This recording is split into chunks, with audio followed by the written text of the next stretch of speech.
Hi everyone, welcome. If you're just joining us, we're just letting people into our Zoom call, so we'll be holding on for a couple of minutes, but thanks for joining.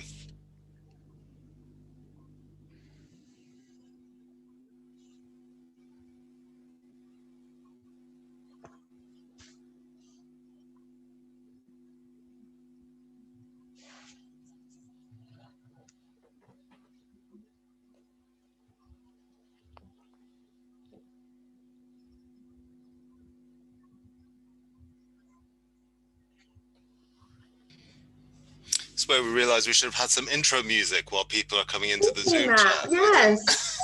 Anita, why don't you give us a bit of, are you going to do a bit of improvisation for us, or is that too much? That's too much on a Monday morning. Next Where's time. the Zoom music feature? That'll be our next debate. Hi everyone, if you're just joining us, we're just going to hang on for a couple of minutes till some more attendees come into the chat, and then we'll get kicked off in just a couple of seconds.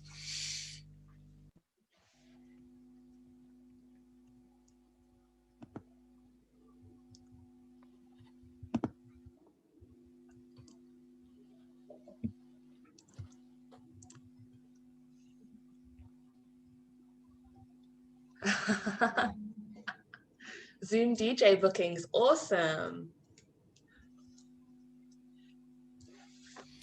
I've actually experienced Laura's DJing, and it is very impressive on Zoom.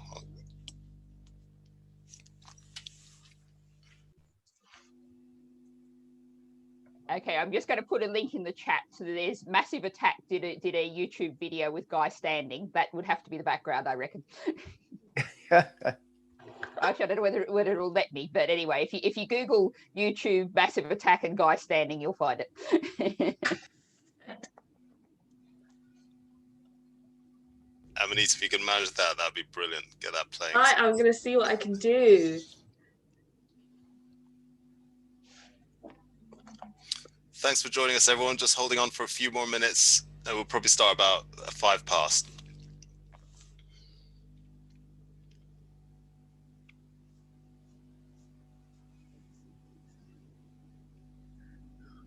Oh, there we go. Oh, here's a link.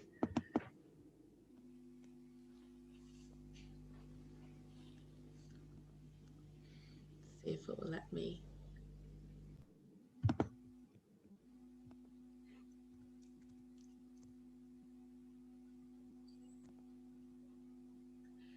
Adverts. Not sure what kind of audio we'll get, but if I just hit play, let's see. They'll start with music, as I recollect. There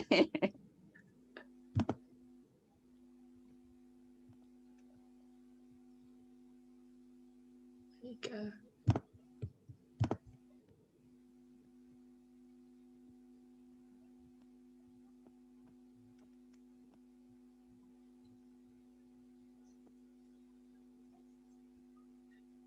Is that playing? Can you hear that? No. Zoom, come on. Okay, maybe if I... Okay, well, maybe that's our cue to get kicked off there. So thanks very much for trying it. Thanks. We'll get that playing next time. We'll share audio. We'll learn how to use Zoom in the interim. But thank you. Thank you, everyone, for coming and joining us for this really important and timely conversation about universal basic income. My name's Tarek. I'm Artistic Director and Chief Exec of Battersea Art Centre in South London. I'm a Middle Eastern man in my 40s with brown hair and brown eyes, and I'm in my attic, which is now serving as my office during lockdown. And I would like to welcome our two absolutely fantastic expert panelists and guests, Andy and Natalie, who I'll get them to introduce themselves in a second. But first, I'm going to introduce Amanita, who's going to be my co-host today, and is going to talk through some ground rules and how to engage with questions and so on. Hiya, I'm Amanita Francis. I'm a Black woman. I have curly brown and black hair. And I wear glasses, and I'm sitting in my front room at the moment, which is just my front room. Today, for our session today, be mindful if you need captions, we do have that option and they should be in the bottom right of your screen in order to access those. If you have any issues, just put in the chat and we'll help you out. And for today, if you've got any questions, we'd love to hear them. If you could just put them in the chat and address them to me, then I can ask whichever panelist you'd like the question to be for, or both. Great, thanks Amanita. And I think we have a Q&A chat specially for the questions, which is Amanita will be keeping an eye on. So please post your questions through there. We're just going to get kicked off with a little warm-up questions, and then we're going to go straight to what you want to cover. But if I could introduce my two brilliant panelists today. Natalie, shall we start with you? Certainly. I'm a white woman, 54, almost heading on for 55. My background and ancestry is Cornish tin miners and Lancashire locksmiths, but the accent comes from Australia, which is where I grew up. I became, almost exactly a year ago, became the second Green Party member of the House of Lords. I often get asked, what should you call me? The answer is always Natalie. And I'm really looking forward to today's discussion. Thanks very much. And Andy. Hi, my name's Andy Pratt. I'm a white male, 60 years old, with greying hair, but still a little bit spiky on top. Remind me of when I was a punk. I'm wearing a pink shirt as well, actually. So I'm Professor of Cultural Economy at City University in London. And mainly I teach about the cultural and creative industries, and about the experience of work in those activities, how to organize and plan and develop policies for those areas. I've been working on this area for about 30 years. And I also do work with UN agencies such as UNESCO, the UN Commission on Trade and Development, and I've helped them develop policies, as well as for many cities around the world as well, thinking about how to plan and promote the cultural and creative industries around these issues. Thank you both. So just to set the context, I suppose, so universal basic income is clearly an issue that is a very, very hot topic within the arts and culture sector at the moment. It's always been there rumbling in the background. But I guess we all know the there's been structural challenges around working in theatre and the performing arts for many, many years and decades. We have a very significant freelancer workforce of artists and other creatives who are absolutely key to how the industry and the sector operates, but have always had precarious job security within the sector. A lot of the money gets funneled through venues and larger organizations who then commission work, which means they work with a lot of creative freelancers on a sort of more casual basis, and very few have access to kind of job security in the way substantive staff within the sector do. Obviously, COVID and the pandemic has just accentuated and exaggerated some of the real challenges for the freelancer community in their careers and livelihoods. And so the discussion around universal basic income has become a very hot topic in the culture sector, just as it has within the wider economy, as everyone's grappling with the challenges of the pandemic. So I suppose just to set the scene, Andy, I wonder if you'd give us, kindly give us a sort of a definition of universal basic income that we can all sign up to, but also maybe just a very brief potted history of UBI. Where does the idea come from? Where has it been implemented in the past? Yeah. Sure. I mean, sort of, it's what it says on the tin, actually. It's universal, applies to everybody, and it's a basic income. So basic depends on, I mean, other people, you can have arguments about exactly how basic it is. It's from subsistence to something that will be a little bit more reasonable. But I mean, the idea is, with the universal basic income, is that everybody has a right to a wage, a work that will give them subsistence, and it's often been put forward as effectively an alternative to the welfare system in terms of unemployment benefit, etc. On the principle that basically you don't have all the bureaucracy and everything, just everybody gets this same amount as a basic. And that means that you don't have any means tested benefits, et cetera, et cetera, et cetera, and all of the infrastructure that comes with that and the discrimination that comes with that. So it's a basic income that allows everybody to live and be fed, etc. And it's applied without fear or favor to everybody. There are debates about exactly whether people that haven't got citizenship yet, if they're new migrants, etc. There's lots of little debates at the edges, but I mean the principle is that everybody should be covered, and therefore that everybody has a basic level in this. The idea has been around for years and years and years, literally centuries. I mean, sort of many people like Thomas More, for example, in Utopia, have talked about these sort of things. With William Morris talked about these things. But I mean, there's been a general discussion of these ideas for many, many years. Actually putting them into practice is a bit more controversial.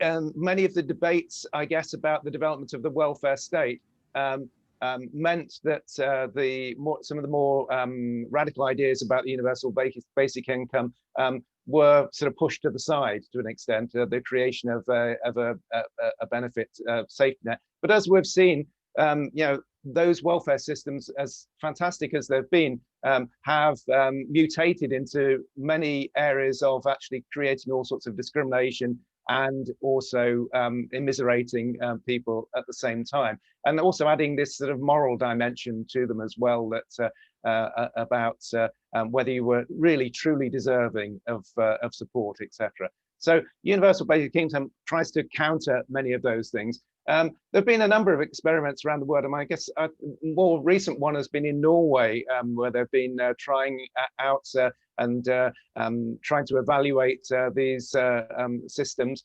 But I mean, I think there's more support and more recognition for these. It's quite difficult to actually you know, do a neat little evaluation of these things in terms of the whole mechanism of the state that you need to change. So this is a radical shift in a way. So there are, the basic idea is fairly straightforward in that, but the key things about it is that it does away with this sort of moral judgment about whether someone deserves support, and whether, so it's sets as a principle in a sense, the right to work, the right to be, the right to exist in the world, and that all these moral judgments, etc., which often exacerbate existing discrimination and exclusion, etc. It tries to pull the carpet away from all of those issues, and I think this applies particularly pertinently to the cultural sector, where I mean, when he did his introduction, Tarek there mentioned about precarity. Of course, this is one of the issues that has been very clear in the cultural sector, the rise of precarious work, that most people are, you know, in a sense, don't have a career, don't have a job for life, etc., etc. Most people work in projects, and that means the project might last a few months, or you know, luckily a year or something. But at the end of the project, then you have to find a new job. So this constant turnover of jobs makes it very difficult for people to be able to plan.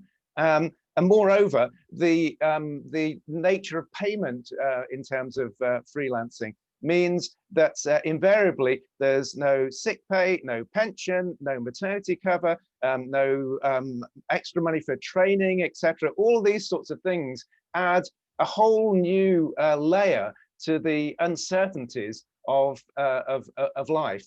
So precarious work is bad enough on its own, but adding to all of those things, you get these extra psychological and also material worries. And therefore, it's not surprising that the cultural sector is so badly represented in terms of the ethnic and sexual diversity of the rest of the population. In fact, it's appallingly badly represented in these issues. And therefore, there's, in a sense, this sort of system almost requires you to have a middle or upper middle class support so that you can work for nothing until you get a job, working as an intern, an unpaid intern, etc. So these sorts of things effectively have created a unique bad situation in the cultural sector, whereas everybody said, oh yes, the cultural sector is so diverse and all exciting, and shouldn't we all be creatives? But actually there's a huge dark side to this, and that the nature of work in much of the creative sector is, compared to other parts of the labour market, appalling, and something needs to be done about this. So actually coming back to ideas of the universal basic income are a significant idea. And so just finally, to say that particularly in the cultural sector, there have been attempts to develop a sort of universal basic income approach.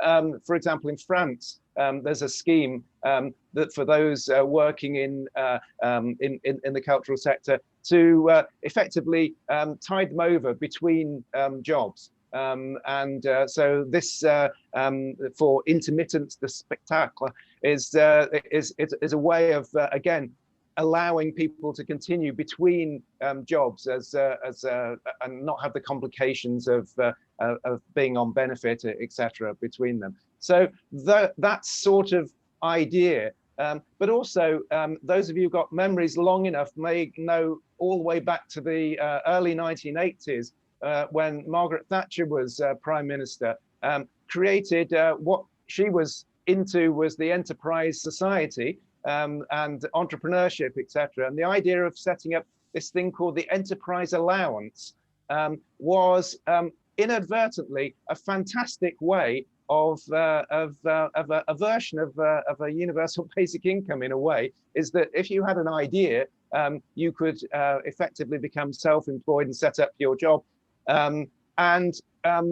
We know that much of the music industry was seeded at that time by people that were able to support themselves for a year to set up a music business or arts or cultural business with no risk associated with it, and effectively have a basic income. So, surprisingly, we find these ideas come from the most bizarre places, but we can see, there's this logical way in which you can provide some certainty and continuity for people in the cultural sector. But finally, the point that this is, as Matthew Taylor's report on the gig economy pointed out, is that the cultural sector, to an extent, is the canary in the coal mine.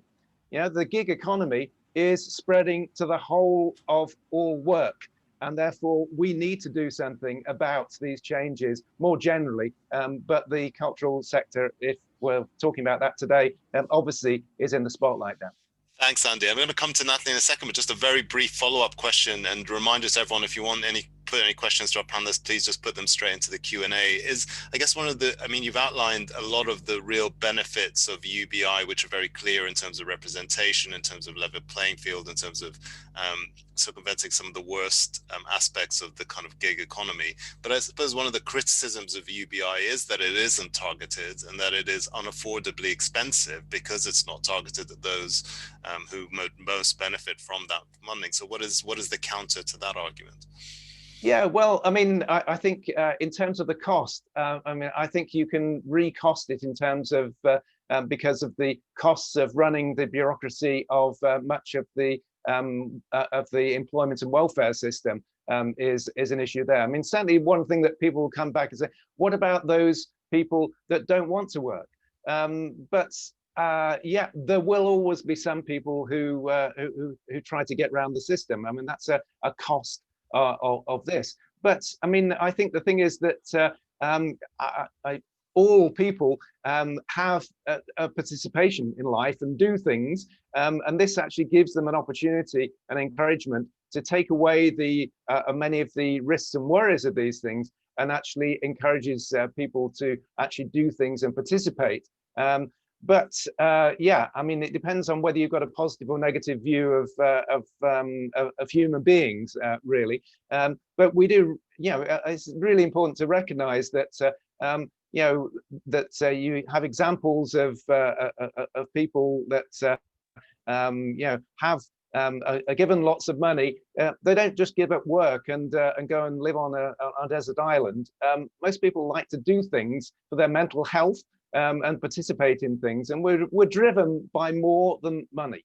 And if once you take away that money aspect to survive, then people want to fulfill themselves and fulfill their communities as well and express themselves. And working is that, but it's actually brings back some enjoyment to work. And also, if we all have to work a little bit less, you can spread the work around as well.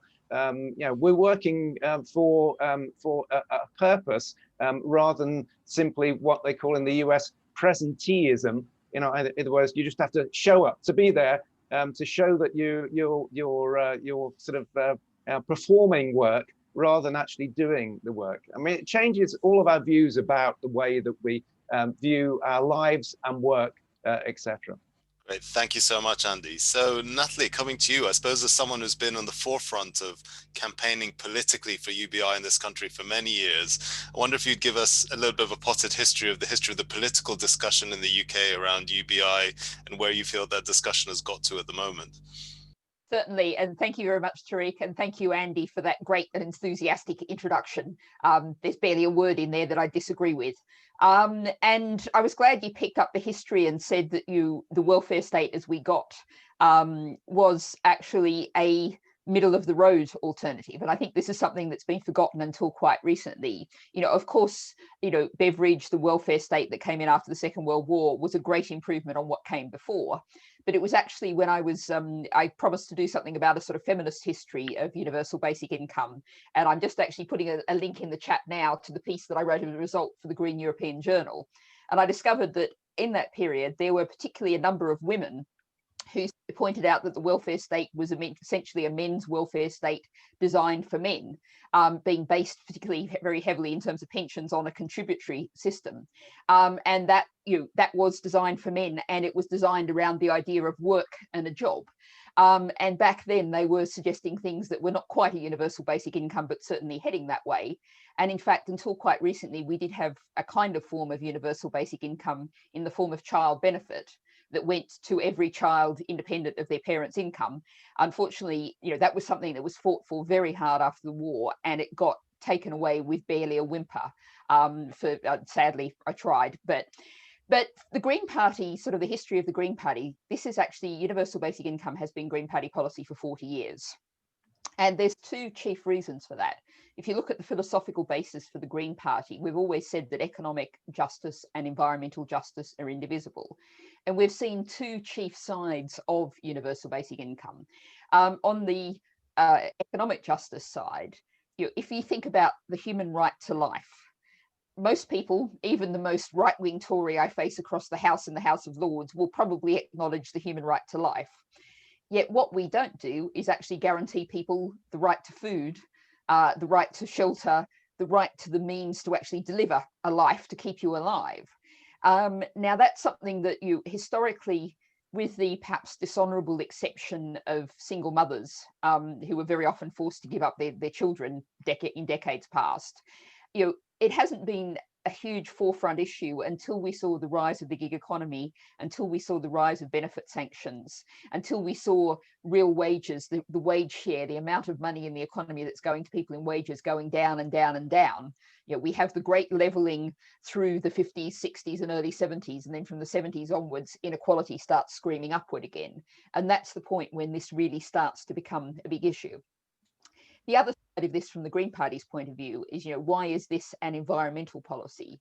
Is I believe, and I think there's good evidence, that insecurity makes people consume more. People feel like they have to buy a bigger house because that's the pension that's going to give them security. you have to keep that job even if you don't much like that job, and that means, you know, having a fancy wardrobe in the latest fashionable colors and flying off to Dubai for a long weekend so you can lean casually on the water cooler and say to your workmates, oh yeah, when I was in my long weekend in Dubai, so you look like a go-ahead person. Behind that's a lot of insecurity and fear of sliding down the ladder, and there's no cushion, there's no safety at the bottom for people. So those are sort of the two of the big reasons. I think when we look at the creative industries and we start to think about what a UBI society looks like, at the moment we know there are lots of people who'd love to be composing music, painting pictures, taking photos, writing poetry, who have been forced by our current system into working in call centres, waiting on tables, at least before COVID, all of those kind of jobs. And it's pretty hard to try and develop a career in the spaces between that. And, you know, let's say you're a single mum supporting a couple of children, to start your own small business, whether it's creative or otherwise, you're taking a huge risk. We know that many small independent businesses fail. If you've got dependents, that's an enormous, often impossible risk to take. So what we have is people who are not using their skills and talents well in the best way for society or the way that they want to. People are forced into doing other kinds of things. Now, I'm often been asked about, you know, a negative side of a UBI society. You know, my kind of joke answer to that is that, yes, I will confess that in a UBI society, an awful lot of bad poetry will get written. Lots of people will decide that their vocation in life is to be a poet. And, you know, one of the great things about that is bad poetry has a really low carbon footprint. You don't even have to print it because no one wants to read it. But, you know, a slightly more serious side to that is, of course, maybe you get some wonderful poetry written and some wonderful paintings painted and some wonderful music composed that is simply just not being created in our current society because of the way things are. So you open the space up for people. One of the other questions that's often asked is, oh, but, you know, how will you get people to do the really horrible jobs that no one wants to do? And I was asked this in a public meeting once, and, you know, I said, well, you know, let's think about sewer cleaners, at which point, of course, someone put their hand up and said, my mate's a sewer cleaner and he loves his job. But anyway, let's take sewer cleaners for argument's sake. And, you know, let's assume we need the sewers to be cleaned. Maybe if that's a horrible job, we have to pay people really well for that, so they only have to work a fairly small number of hours. And maybe that means we pay sewer cleaners more, a lot more maybe, than we pay bankers. Maybe we should pay sewer cleaners more than we pay bankers. And the other thing is, and I actually kind of was really pushed to think about this by a wonderful 17-year-old Green Party activist from Poland, who I met at a European Greens meeting when I've been talking about UBI. And he was, you know, as well as being a climate striker, he was also campaigning for UBI in Poland, and was saying that this was really tough because, of course, with the legacy of communism, the idea of things coming from the state, you know, he was fighting a really hard battle to talk about UBI. And his question, you know, really provoked me and led me to think about this. And actually, it really developed my thoughts on UBI as freedom. Because if we think about communism, the state will give you money if you do what it tells you to do. If it will direct you probably to a particular kind of job, and you may have very little choice about that. And so the state's determining how you spend your time, use your skills. In capitalism, to get the money to survive, you have to listen to a boss and do what a boss tells you to do, broadly speaking, or indeed struggle with the challenges of being a freelancer. But, you know, at some point, you're going to have to answer to someone else telling you what to do. UBI is attached to you as a person. It gives you the freedom to decide how to use your skills, your abilities. And, you know, and this is where we come back in a circle in terms of feminism. You know, lots of people now spend their lives caring for others. And at most, we give them the utterly derisively, totally ludicrous carer's allowance for that, which, you know, you can't even call a wage. It's just a bare level of subsistence. But, you know, if you decide that you know, what you want to do for the next 10 years is care for someone who's really ill, and that's what you're going to do, UBI means you can do that. You can decide that you want to write poetry, paint things, do things. And, you know, addressing that point that Andy was addressing about people sitting on the sofa and doing nothing. I think if you think about why people do that now, I mean, you know, the fact is daytime television is really terrible. And if people are sitting on the sofa watching daytime television doing nothing, a lot of those people are in that situation because that's what our current system forces them to do. They've been driven down and depressed by being forced to, you know, apply for hundreds of jobs, even though they know they're not going to get any of them, by being allowed to go and volunteer, to, you know, commit yourself to volunteering because that means you're not available for work under the current system. And so what you have is a situation where people are, you know, really stuck now without freedom to use their time, with great insecurity and fear, and our society is vastly poorer for it. So that's some of the reasons why I believe in UBI. I always believe dialogue's better than monologue, so I'll stop there and go to the Q&A, but thanks very much. Natalie, yeah, before we go to Q&A, sorry, Emily, we will in a second. Just my very quick follow-up question is, it feels like, it felt to me at least, certainly 3, 4, 5 months ago, the UBI was nowhere being discussed, at least visibly, in the kind of political agenda. And I remember at the beginning of this pandemic, when the idea was, again, in creative arts circles being, you know, really pushed, I remember hearing the government will never have an interest in implementing UBI. It's a total waste of time talking about this. But now recently I feel like there are loads of cities and areas calling for UBI pilots or experiments. Do you think things have fundamentally changed politically in the last few months, or is that smoke and mirrors?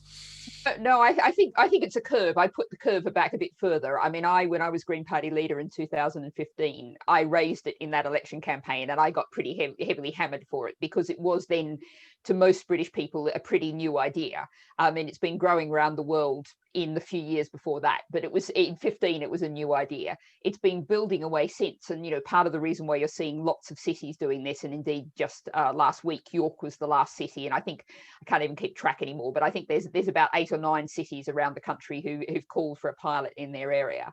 And a lot of that's being driven by a wonderful, and I'll point people towards it, there's the UBI Labs network, which have got local branches up and down the country. And again, I can't even keep track of them, and indeed around the world. I think there's one in Delhi, is a sort of random place that I can think of.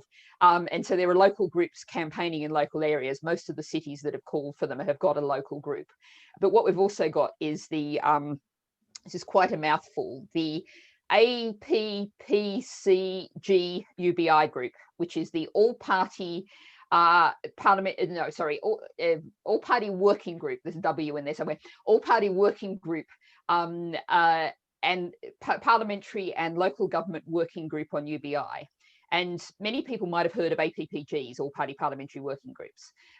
What this is because this has a different principles, we've also got local councillors and indeed people from all levels of government, so Welsh Assembly, Northern Ireland Assembly, etc., and lots of local councillors involved in this push. So this is a campaign that's come an enormous distance. I mean, I think you're right to say there's been a real acceleration in the past few months, but that's been a kind of steady build up over the last 5 years or so. Great, thank you both. Amanita, over to you, and any questions? Yes, so we've a few questions in the Q&A. I have, excuse me if I mispronounce your name, Eileen Gallagher.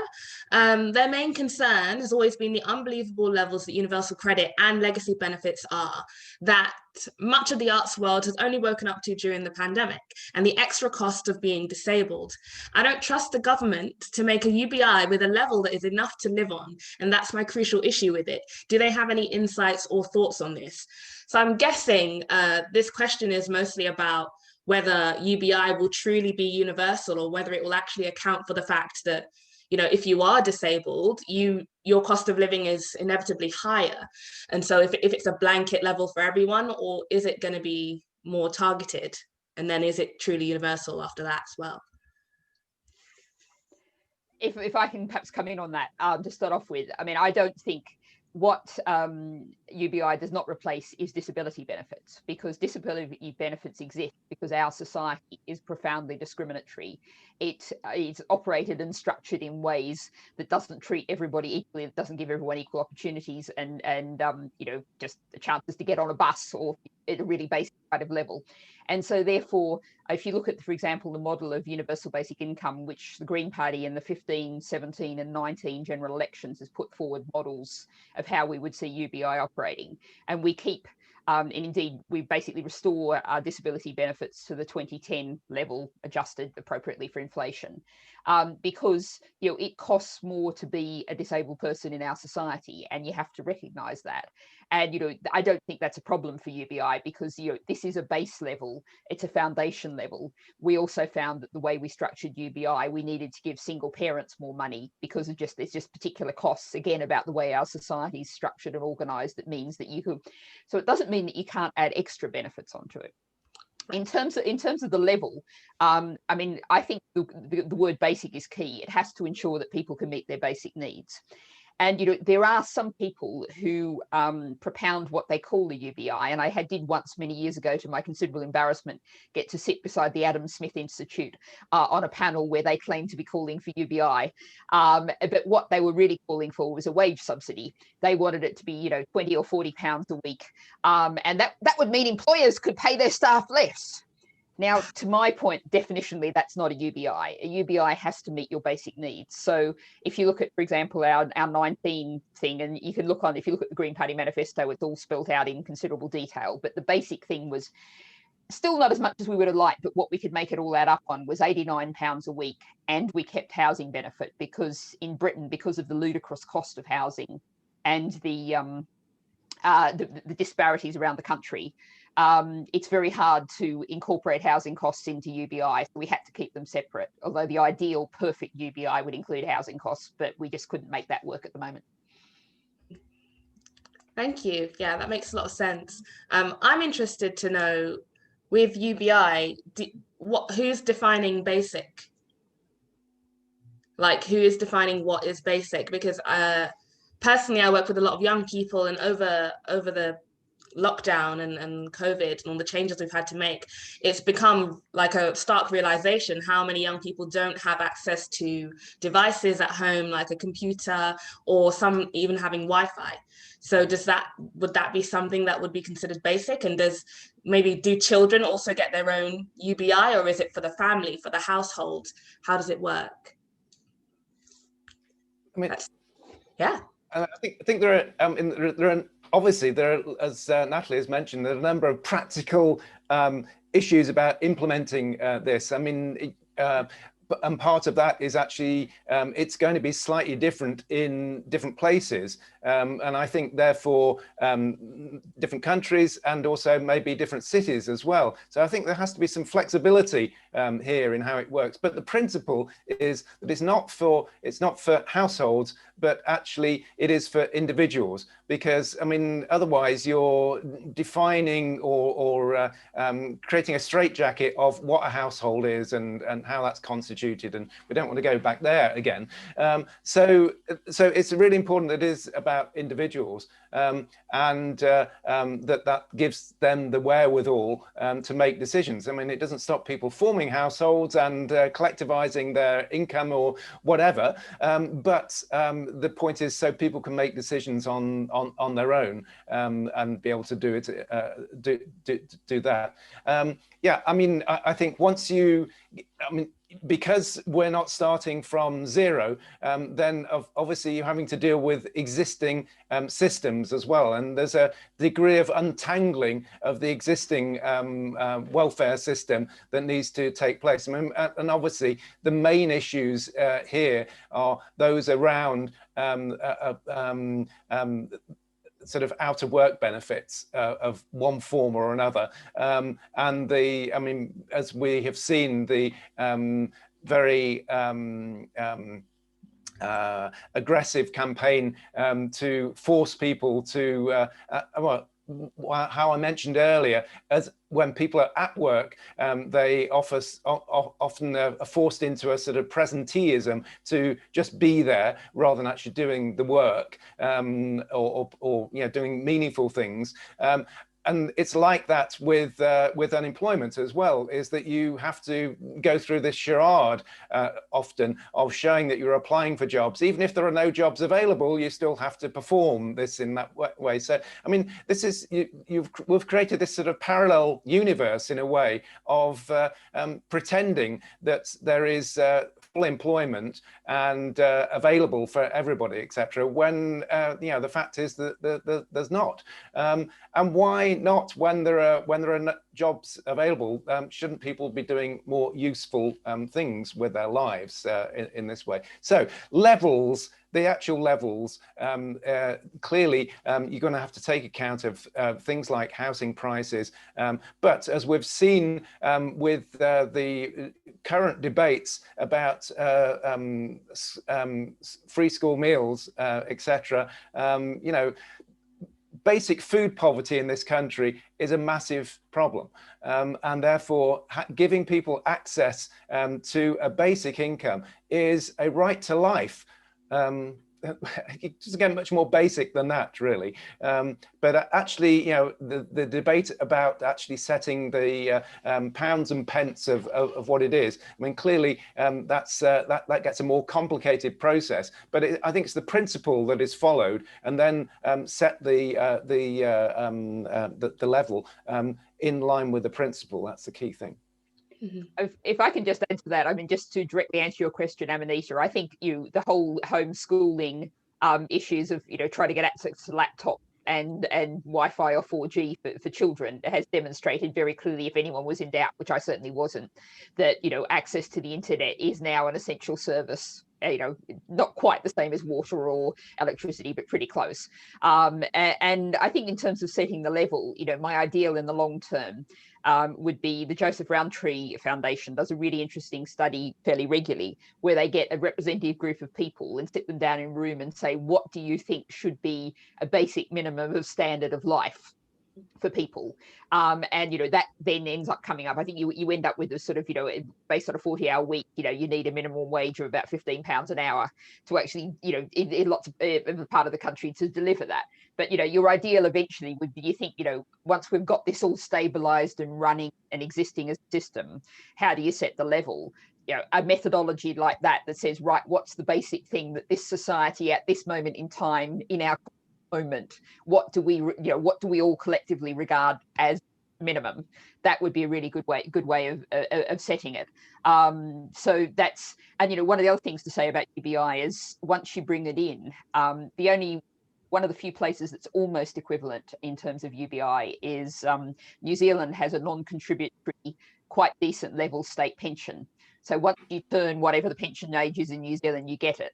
And New Zealand has had some really right-wing government that really would have loved to have attacked the state pension, but it was just such a sacred cow that they just couldn't politically do it. So once you brought UBI in, you'd be in a situation of, it would be then, you would have arguments around the level, but that's, arguing about the level of UBI is much better than arguing about whether you're going to allow people to starve or not. And actually, you also asked about children. I mean, the model we use is children get half the adult level of UBI, and pensioners get a UBI set at a level, because you're assuming people, the assumption of UBI for working age adults is that most people will earn some money on top of that. It might only be a few hours a week or whatever, but they'll do something. Whereas obviously you're assuming pensioners are not going to work. So you set the pensioner UBI at a level that no one's in poverty, so that you set that at that level. And, contrast that, and what UBI does is demonstrates the utter inhumanity of means-tested benefits. Pension credit is supposed to top up the money for pensioners who don't have enough money in the UK. Only 60% of the people eligible for pension credit claim it. That's 1.3 million pensioners, by definition, living in poverty. And it's an absolute and total disgrace. But perhaps I won't get onto that one. I could, but I won't. No, thank you. We've got another question here from Daniel Emery. Is there a stopgap we institute extra-governmentally before 2024, or whenever a UBI can first be implemented? What practical steps can an arts institution like BAC make which draw on the underlying philosophy of UBI? Well, I mean, one of the things I'd suggest is, and this is based on an experience, I went up to Glasgow and visited a wonderful woodworking workshop. I'll stick a link to in a second in the chat box, which works with people with mental health issues, drug abuse issues, etc. And I went up there on a freezing cold Scottish day. Even the Scots were wrapped up in blankets. But for a wonderful seminar where they were saying how much they would love to trial a UBI for their workers and their clients. And, you know, I think there's a real argument for saying that, you know, a relatively small organization could say, well, we want to run a UBI trial based on around this particular community. And, you know, you're going to have to find a fairly decent, you know, someone with some money somewhere to do that. But even just promoting the idea, you can use it to promote the idea and say, and, you know, it kind of brings us onto the question of trials. And what I would say about trials is, you know, what I'd love to do is implement a universal basic income for everybody next year. Yeah, it's about the fastest you could possibly do it. Not going to happen, obviously. But trials are great as long as they're trials that are heading towards implementation for everybody. You know, there's a real risk sometimes with governments, instead of doing something, they create a trial that then means they can forget about something for years. We don't want those sort of trials. We do want trials that will really actually help us to work out how will this actually work? Where are the wrinkles? What do we need to fix? What do we need to deal with? And, you know, so I think something like, you know, you could be looking at just starting to talk about that idea, think about that idea and move on from that. I think one other thing to add is that, I mean, in many areas of working life, the move towards precarious working, etc., is partly one of the things you're trying to push back against. And actually, to an extent, we're talking about solutions that could be provided to try to create a better situation. Now, of course, that still is the need to reform labour markets and create better employers. I mean, that could make a huge difference in the interim as well. I mean, the creation of various forms of freelance work or intern work and these sorts of things where people aren't given the resources in terms of pay to survive, then, you know, stuff can be done on that level as well before you bring in a UBI. But, you know, the employers need to take responsibility, and particularly in the cultural sector, many employers don't take responsibility for training, for example. They expect people to come to work oven ready, as it were, you know, as that horrible term.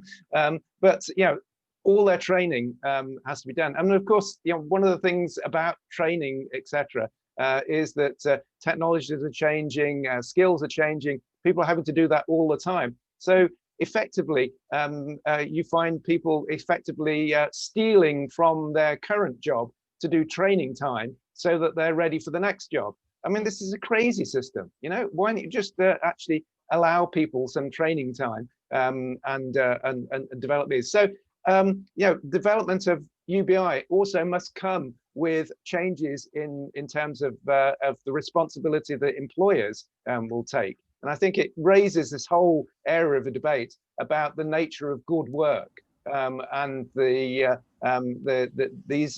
issues that I guess are the other side of the coin to the UBI. I think we've got time for one more question, Amanita. Question? All right. So we've got a question from Laura Kostiva. Do you have proof of popular support of UBI in the UK? And how can the arts sector contribute most effectively to its advocacy? What can we do?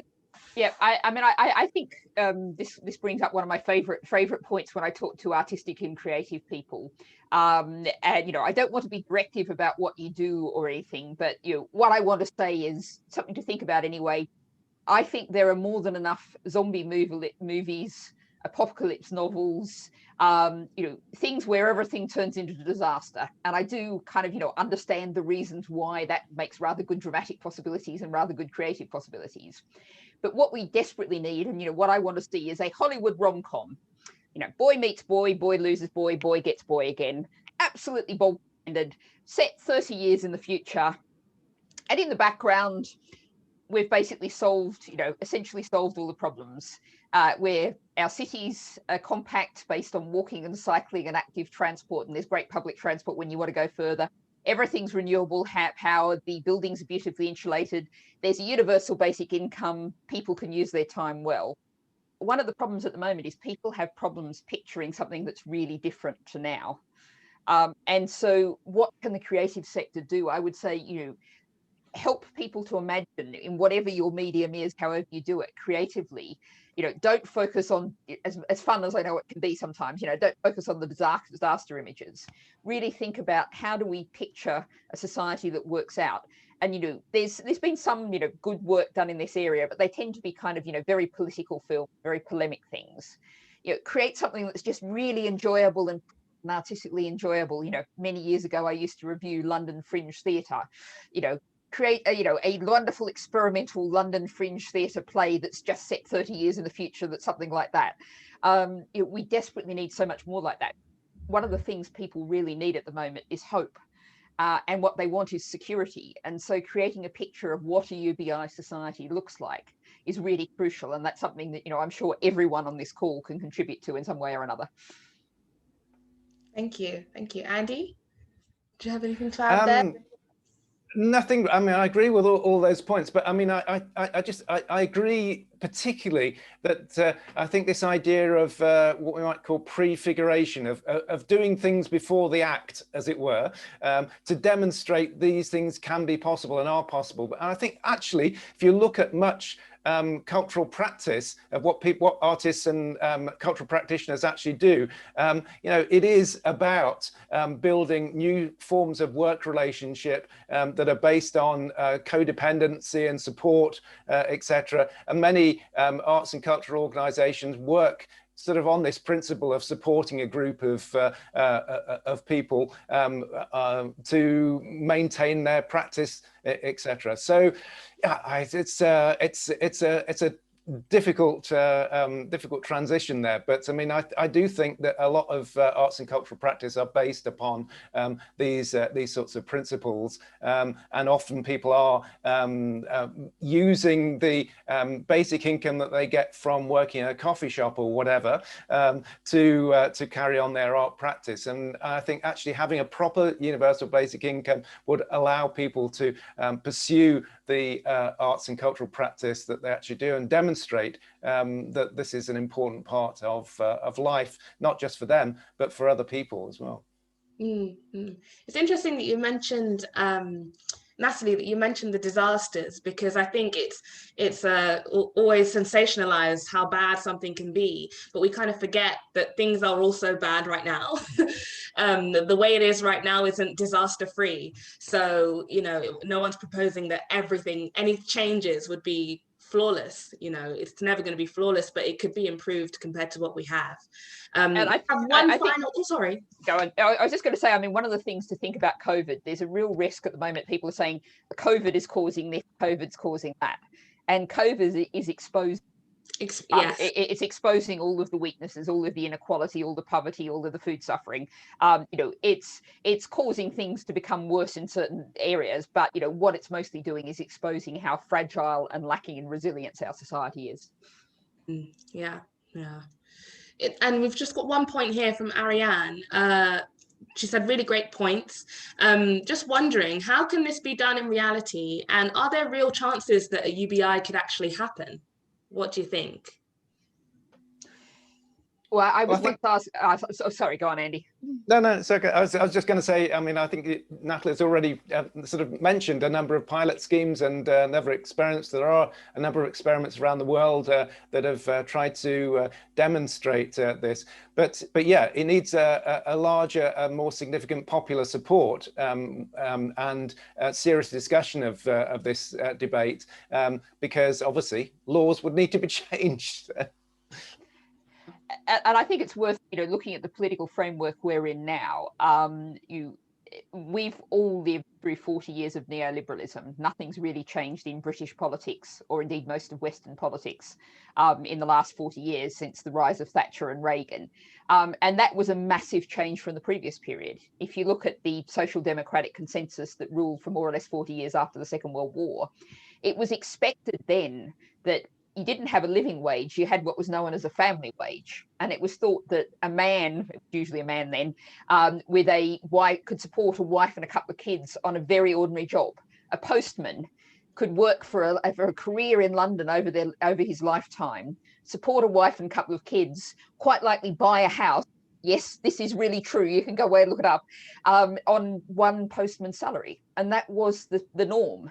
So politics, when politics changes, it doesn't generally, the real changes don't happen slowly and gradually. They happen in big jumps where people say the current system isn't working. And one of the things I find interesting is, you'll find some interesting explorations from everyone from the World Bank to the Financial Times, who are interested in universal basic income, who are interested in some other big transformatory things as well. So what we're doing now is creating in these few years the politics for the next 40 years. So, if I can finish off by saying, one of my pet sayings is that, and I go into schools, colleges, universities everywhere, say you need to make politics what you do, not have done to you. So I would urge everyone on this call, get engaged, get involved, get campaigning, whatever your passion is. I'd love people to do UBI, but I don't mind what it is. We have a rise of the far right, very disturbing things happening in our society and others. The answer to that is empowered, engaged people getting active, getting involved, campaigning, organising, and everyone who's on this call is doing that. So thank you, and onward and upward. Let's keep doing it. Thank you so much, and thank you, Oni, for those questions. Thank you both. We're sort of running out of time, and I've got a million questions I would have loved to have asked you, kind of follow-ups to that. So, but I think we probably call it there. But I suppose, just as a parting shot, I was really interested in a combination of things. One was the things about what we as a sector can do now, while we kind of focus on some of the real challenges that we have. What are the real short-term actions that we can really take? Because as Emily says, the pressures are really real. And one of the good things that's happening in this moment is I feel that there's better communication, better contact between different parts of the sector wanting to coordinate and support each other and really work together. So I guess the talk is really good, and that's what these webinars and things are about, is kind of thinking, but we also want to take some action. So I wonder if you would kindly leave us with your own thoughts about things we can do, either in terms of campaigning for UBI or changing our sector and the things we can control ourselves. Start with you, Andy, and then Natalie, if that's okay. Yeah, I think it's a really important thing that this whole area has exposed, both the growth of the cultural sector and the growth of freelance work, is the need for some collective representation. And I think that's so the sorts of things that we're doing now is a way of bringing people together to recognize that there are common interests here and they need to be campaigned around. And one of the problems with the creative sector is that in a sense there's not the trade union structure, there's not a campaigning structure, etc. And so it's been very difficult. To an extent, we've become subjected, like sort of Thatcher's children in a way, to be all individuals rather than actually recognize that we're, to use another horrible phrase, all in it together.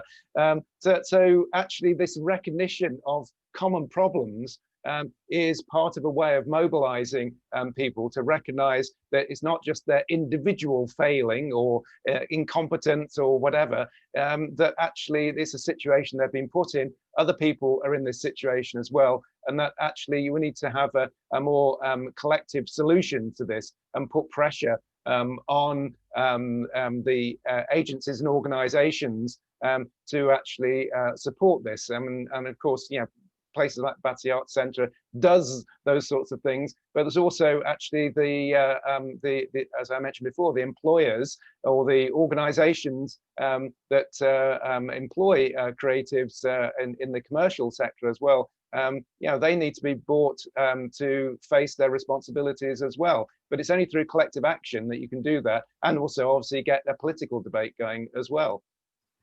Mm.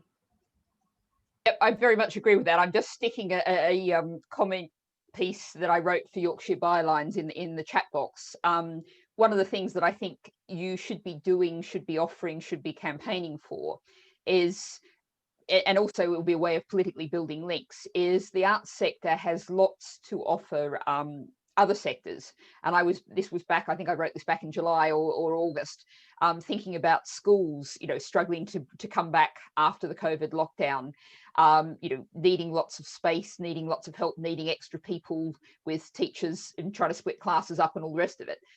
I would love to have seen, I was calling for the government to put money into a program whereby to put lots of artists into schools, or to allow schools to, you know, go and visit museums or galleries, or, you know, go out and walk around your local park with an artist and, you know, creatively engage with that. You know, there's huge potential. We think about town centres and retail centres and how difficult it's going to be for them to survive and recover. You know, creatively, it's really struck me when I've travelled in continental Europe how much more public art there is in continental Europe than there is in British cities and towns and villages, etc. And, you know, what we have tends to be very, very mainstream, very, very established artists. Someone spent vast amounts of money. We seem to have much less community-based, you know, local folk art, local engagement in art. And, you know, when we think about, we've already had a mental health epidemic, it's now getting worse. All of the things that the creative industries collectively can contribute, that artists can contribute to making our society better, to helping people deal with problems of their lives. You know, really saying, you know, fund us to do this. This is giving us a way of doing things, but it's also making society better and tackling some of your other problems. And, you know, it's a double bang for your buck.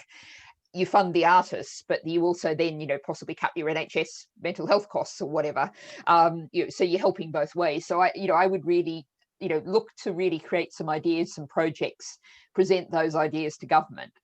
You know, it's going to be a struggle, but I can promise you there'll be lots of people who'll be happy to back you. And, you know, we can do what we can, but it helps if we have some really concrete examples to talk about. It's brilliant. So again, thank you so much, Natalie and Andy. Really appreciate you coming and sharing your time and expertise with us. Thanks, Amanita. And I want to thank all my BAC colleagues who helped set all this up. Especially thanks to you who are listening to this. Thanks for participating in that. Hopefully we can keep the conversation going in many ways and take these actions forward.